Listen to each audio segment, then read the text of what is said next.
ইতালির জন্য বড় ধাক্কা, ইতালি অধিনায়কের হাত ভেঙে গেছে প্রথম ম্যাচে।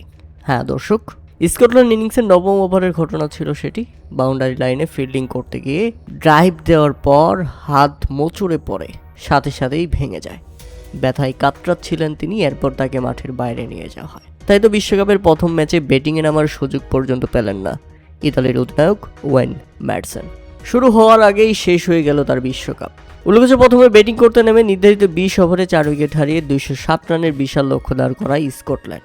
আর জবাব দিতে নেমে ইতালিও দারুণ ফাইট দিচ্ছিল, বিশেষ করে হ্যারি মানেন্তি এবং বেন মানেন্তি। এই দুই ব্যাটসম্যানের পার্টনারশিপে 12 ওভারে 113 রান করে ফেলেছিল ইতালি। এরপর আউট হন হ্যারি মানেন্তি। 113 রানের মধ্যে তখন 4 উইকেট হারিয়ে ফেলে ইতালি। এরপর ফিরে যান 50 পাওয়া বেন মানেন্তি। তখন 13 ওভারে 129 রানে 5 উইকেট হারিয়ে ফেলে ইতালি।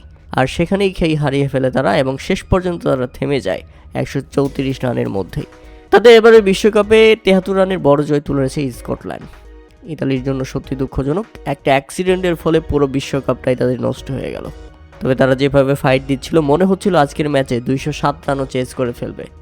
কিন্তু অধিনায়কের ইনজুরি, ব্যাটিংয়ে না নামতে পারা, সব কিছু এলোমেলো করে দিয়েছে তাদের। আর এদিকে বাংলাদেশের হয়ে বিশ্বকাপ খেলতে গিয়ে প্রথম ম্যাচ জয় পেল স্কটল্যান্ড।